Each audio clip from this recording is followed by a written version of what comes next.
रहीम। अस्सलाम वालेकुम नादरीन, आप यूट्यूब चैनल देख रहे हैं। मैं इमरान खान हूँ। नादरीन, ये वाली तो बहस ही ख़त्म हो गई कि इमरान खान साहब ने जेल कैसे काटी। आज इमरान खान साहब के बेटे का एक इंटरव्यू आया, जुल्फ़ी बुखारी का भी है। CNN के जर्नलिस्ट ने एक बाकायदा प्रोग्राम जारी किया है जिसमें बहुत सारी इंटरव्यूज़ हैं, बहुत सारी चीज़ें सामने आ रही हैं, क्योंकि इमरान खान साहब की जेल को 3 साल मुकम्मल हो गए हैं। उनके बेटे ने ना एक जुमले में सारा कुछ एक्सप्लेन कर दिया। उन्होंने कहा जी कि आई नो हिज कैरेक्टर, कि मैं उनके किरदार को जानता हूँ। Imran Khan is very very hard to shake, कि इमरान खान को तोड़ना जो है वो बहुत ही मुश्किल है, आप नहीं तोड़ पाएंगे। ये इमरान खान के बेटे ने कहा। बेटे से ज़्यादा बाप को कौन जानता है। तो ये वाली तो बहस ही ख़त्म हो गई ना कि इमरान खान ने जेल कैसी काटी, बहादुरी से काटी या नहीं काटी, वो अपने मौक़िफ़ पर डटा रहा या नहीं डट सका। ये वाली बहस ख़त्म हो गई। आज अगर कोई ये कहता है कि इमरान खान से ज़्यादा बहादुरी से नवाज शरीफ ने या जरदारी ने जेल काटी, तो वो अपने आप को धोखा दे रहा है। इमरान खान साहब का मुकाबला इन लोगों से अब है ही नहीं। यानी ये तो अपने आप को भी धोखा देने वाली बात है और पब्लिक को भी धोखा देने वाली बात है अगर कोई सवाल उठाए इस वक्त ये कि इमरान खान ने जेल कैसे काटी है। देखिए, इतनी सख्त जेल काटने के पीछे ना एक वजह यह है कि इमरान खान बेगुनाह थे। गुनहगार आदमी जो होता है ना, वो कंप्रोमाइज़ हो जाता है। उसे पता है उसने गलत किया है तो उसे कोई ना कोई रास्ता निकालना पड़ेगा, कहीं ना कहीं कंप्रोमाइज़ करना पड़ेगा। जो बेगुनाह आदमी होता है वो डट जाता है अपनी बात के ऊपर। वो ये कहता है जब मैंने गुनाह किया ही नहीं तो मैं इसे कबूल क्यों करूं, ये जुल्म है, मैं इसके सामने खड़ा हो जाऊंगा। उसे वजह मिल जाती है। तो जब भी नवाज शरीफ या जरदारी पकड़े गए तो उनके पीछे बहुत सारे जराइम थे, तो उन्होंने हमेशा कोशिश की कुछ भी करके। परवेज़ मुशर्रफ के दौर में डील करके पाकिस्तान से भाग गए, आसिफ अली जरदारी भी डील करके पाकिस्तान से चले गए, फिर ये दोनों मुआहदे करके पाकिस्तान वापस आए, फिर नवाज शरीफ दोबारा पकड़े गए तो डील करके भाग गए, फिर बीच में जरदारी साहब ने स्टेटमेंट दिया वक्त सख्त आया तो ये भी भाग गए। तो इनकी ना भागने दौड़ने की बड़ी अच्छी तरबियत है, बड़ी अच्छी ट्रेनिंग है। लेकिन पहली मरतबा एक लीडर ऐसा आया जिसने बड़ी इस्तकामत के साथ जेल काटी है। ये जो इंटरव्यू है इसके कुछ हिस्से मैं आपके सामने रख देता हूँ। इमरान खान के बेटे ने, जुल्फ़ी बुखारी ने, इन लोगों ने बहुत सारी बातें की हैं। इनमें से चंद चीज़ें मैं आपके साथ अभी शेयर करता हूँ। कासिम खान, इमरान खान के बेटे ने कहा कि पाकिस्तान इस वक्त एक फ़ौजी आमिर के ज़ेरे साया है। आज़ादी इजहार और एहतजाज की हर आवाज़ को दबाने के लिए मुजाहिरीन के साथ सख्त और जालिमाना सलूक किया जा रहा है। ये इमरान खान को जड़ से मिटा देना चाहते हैं। 1992 के वर्ल्ड कप की फतह की सालगिरह पर उन्होंने तस्वीर जारी की, लेकिन उन्होंने इमरान खान की वर्ल्ड कप उठाने वाली तस्वीर जारी नहीं की।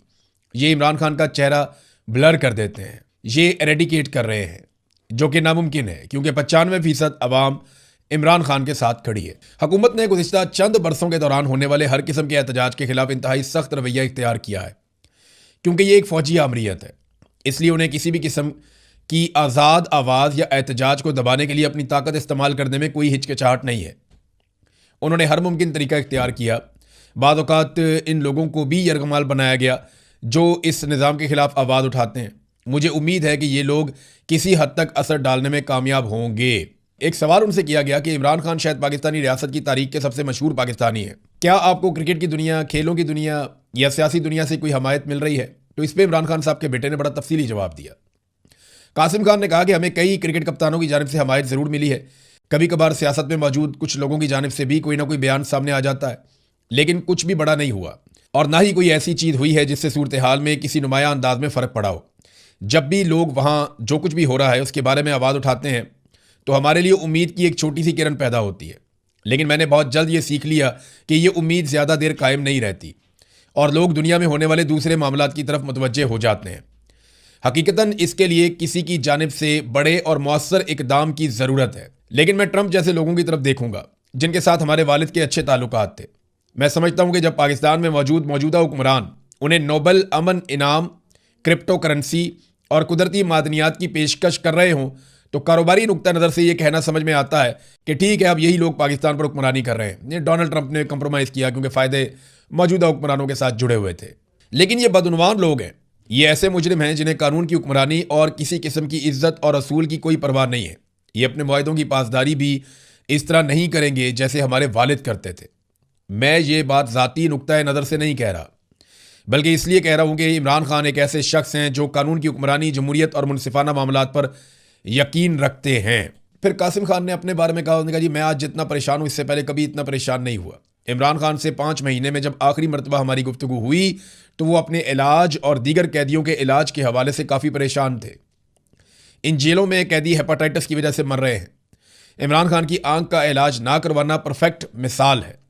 इमरान खान को 3 महीनों तक तकलीफ रही लेकिन किसी ने तवज्जो नहीं दी। जब हमारी इमरान खान साहब से बात हुई तो वो काफ़ी बेचैन थे। ये जनाब इंटरनेशनल मीडिया को इमरान खान के बेटे ने इंटरव्यू दिया। इसमें जुल्फी बुखारी ने कहा कि कासिम खान ने बिल्कुल ठीक कहा है कि इमरान खान को लोगों के जहनों से ये जड़ से मिटा देना चाहते हैं। आज इमरान खान पाकिस्तान की तारीख का सबसे मकबूल लीडर है और मैं भी ये समझता हूँ कि इमरान खान की जेल लंबी हो गई है। इमरान खान की पॉपुलैरिटी इतनी है, जितने वो आज मकबूल हैं, नवाज शरीफ, बिलावल, ये लोग कभी भी उतने मकबूल नहीं हैं। और अगर ये लोग मकबूल होते तो शायद इमरान खान साहब की कैद इतनी लंबी ना होती। इमरान खान ने असूलों के पक्के होने की वजह से मार खाई है, ये भी जुल्फी बुखारी ने कहा। जो एक CNN के तजियाकार हैं उन्होंने कहा जी कि इमरान खान का तर्ज सियासत मगरिब वाला तर्ज सियासत नहीं था।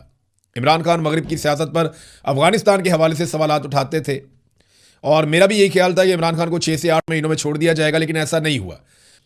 बहरहाल पाकिस्तान तहरीक इंसाफ ने गिरफ्तारियों के बावजूद एहतजाज ज़रूर किया है। पेशावर से जब जलसे के विजुअल्स आएंगे आपके साथ मैं शेयर करूंगा। वहां पे सरकार ने मना किया है सुहेल अफरीदी और उनकी टीम को कि आपने लॉन्ग मार्च की तारीख का ऐलान नहीं करना। हम आपके साथ कुछ मामला तय कर रहे हैं, कुछ चीज़ें बेहतर हो जाएंगी। आप लॉन्ग मार्च की तारीख देने से गुरेज करें और लॉन्ग मार्च में जाने से या इस किस्म की कोई हिकमत अमली बनाने से आप गुरेज करें। यह कहा गया सरकार की जानिब से पाकिस्तान तहरीक इंसाफ की क़यादत को। लेकिन इसके बदले में पाकिस्तान तहरीक इंसाफ की क़यादत ने कहा ठीक है जी, आप इमरान खान की बहनों की मुलाकात करवा दें मंगल वाले दिन। बुध को हमारा जलसा है, हम अनाउंसमेंट नहीं करेंगे। इमरान खान साहब से जेल में मुलाकात कराएं, इमरान खान साहब की बहनों की, और जो बातचीत होती है वो बातचीत हमें पता चल जाए। इमरान खान साहब जो कहेंगे हम वैसे आगे बढ़ जाएंगे। अगर आपका ये दावा है कि इमरान खान साहब के मामलात को आप हल कर रहे हैं या मामलात आगे बढ़ रहे हैं और हम किसी किस्म की अनाउंसमेंट ना करें, तो उसके लिए ज़रूरी है कि फिर आप इमरान खान साहब से उनकी फैमिली की मुलाकात करवा दें। फिर इसका जवाब जो है वो सरकार ने या पाकिस्तान की मिलिट्री एस्टेब्लिशमेंट ने, जो बीच में पैगाम रसां थे, जो सवाल जवाब हो रहे थे, उन्होंने इसका जवाब देना मुनासिब नहीं समझा। तो पाकिस्तान तहरीक इंसाफ के बाद अब रास्ता कोई नहीं है। पेशावर जलसे में लोग बहुत बड़े पैमाने पर निकल के खैबर पख्तूनख्वा के मुख्तलिफ इलाकों से आ रहे हैं, लेकिन जो दावा किया गया कि 10 लाख लोग यहां पे इकट्ठे किए जाएंगे, क्या 10 लाख लोग इकट्ठे हो जाते हैं? देखिए, अगर 1 लाख आदमी भी इकट्ठा हो जाता है ना पेशावर जलसे में, तो ये बहुत बड़ी कामयाबी होगी। अगर 1 लाख आदमी भी इकट्ठा हो जाता है पेशावर जलसे में, तो आप ये समझ लें कि फिर खतरे की घंटी पाकिस्तान की फेडरल गवर्नमेंट और स्टैब्लिशमेंट के लिए बच गई। लेकिन टारगेट 10 लाख का रखा है, तो जब मुकम्मल हो जाएगा जलसा तो हम आपको इसके बारे में बताएंगे। बहरहाल सुहेल अफरीदी को ऐलान तो करना पड़ेगा लॉन्ग मार्च का, और इन्हें डेट अब देनी पड़ेगी। ये नहीं हो सकता कि अब आप पीछे छुप कर बैठ जाएं तरीके तहफ़्फ़ुज़ आईने पाकिस्तान के, या आप कहें कि अचकज़ई साहब करेंगे, या आप कहें कि अल्लामा राजा नासिर अब्बास साहब करेंगे। पाकिस्तान तहरीक इंसाफ का कारकुन इनका पटाखा बजा देगा अगर इन्होंने अब भी कोई बहाना बनाया और ये पीछे से निकल गए और इन्होंने किसी एहतजाजी तहरीक का ऐलान ना किया। तो क्योंकि इन्हें सबको वोट ही पड़ा है इमरान खान साहब को जेल से बाहर निकालने के लिए, और इनको जो मैंडेट मिला है वो भी इसी मकसद के लिए मिला है। पेशावर जलसे पे हम बात करते हैं अगले व्लॉग में। इमरान खान साहब की मुलाकातों की एक तरफ तो ये कोशिश की गई ना, दूसरी तरफ फवाद चौधरी और उनके साथियों ने कोशिश की है कि इमरान खान साहब से मुलाकात हो जाए। उसके लिए उन्होंने एक दरख्वास्त भी जमा करवा दी है। दरख्वास्त जमा करवाई अदालत के अंदर, और उस पर जो मौक़िफ़ है वो ये है कि हम इमरान खान के दोस्त हैं, जेल हुक्काम की जानिब से उनके साथ रवा रखे गए मुबैना ज़ालिमाना रवैया और उनकी बिगड़ती सेहत पर नहायत परेशान हैं और शदीद तशवीश का हम शिकार हैं। तो फवाद चौधरी, महमूद मौलवी, इमरान इस्माइल, बैरिस्टर सैफ, इन लोगों ने नेशनल डायलॉग कमेटी की जानिब से इमरान खान साहब से मुलाकात के लिए इस्लामाबाद हाई कोर्ट में दरख्वास्त जमा करवा दी है। वो कहते हैं जी हम मिलना चाहते हैं। वो कहते हैं जी हम ये समझते हैं कि मुलाकात की इजाज़त दी जाए, और एस्टेब्लिशमेंट से दरख्वास्त करते हैं कि फैसिलिटेट किया जाए और मुलाकात करवाई जाए। देखिए, ये मुलाकात एस्टेब्लिशमेंट की या आसिम मुनीर की मर्ज़ी के बगैर तो होगी नहीं, और उनकी शराइत के ऊपर ही मुलाकात होगी अगर होगी तो फवाद चौधरी का या उनके साथियों का ये मानना है कि कोई रास्ता निकाल कर इमरान खान को फिलहाल बाहर लाना चाहिए जेल से, और इस वक्त एस्टेब्लिशमेंट के साथ लड़ाई रोक देनी चाहिए। ये इनका मौक़िफ़ है। इन्हें ये लगता है कि इमरान खान साहब को बाहर निकालें और एस्टेब्लिशमेंट के साथ फिलहाल इस लड़ाई को रोक दें, क्योंकि इससे इमरान खान साहब को बाहर निकालने में मदद नहीं मिल रही, और जब तक इमरान खान बाहर नहीं आएंगे कोई फ़ायदा होगा नहीं। तो ये जर्नलिस्ट हैं, उन्होंने शलवार कमीज पहनी हुई, उनको मार रहे हैं सारे पकड़ के। साफ़ी बता भी रहे हैं यार जर्नलिस्ट है ना मारो। बहरहाल उन्हें छोड़ दिया गया है और पुलिस ने कहा जी हमसे गलती हो गई, लेकिन ये गलती नहीं है, ये रवैया है, ये पुलिस का रवैया है कि जहाँ पे किसी कमज़ोर को देखो मारना शुरू कर दो, ज़्यादती शुरू कर दो। नाज़रीन, आज यौम इस्तेहसाल कश्मीर भी मनाया जा रहा है, ये भी बात हमें अपने जहन में रखनी है। यानी 5 अगस्त को इमरान खान साहब गिरफ्तार हुए, ये पाकिस्तान का सबसे बड़ा मसला है। मकबूजा कश्मीर जो इंडिया के ज़ेर इंतज़ाम कश्मीर है, उसका जो सबसे बड़ा मसला है वो क्या है? वहाँ जो सबसे बड़ा मसला हुआ था वो ये कि 2019 में 5 अगस्त को भारत ने कश्मीरियों का जो एक ख़ास स्टेटस है वो उनसे छीन लिया।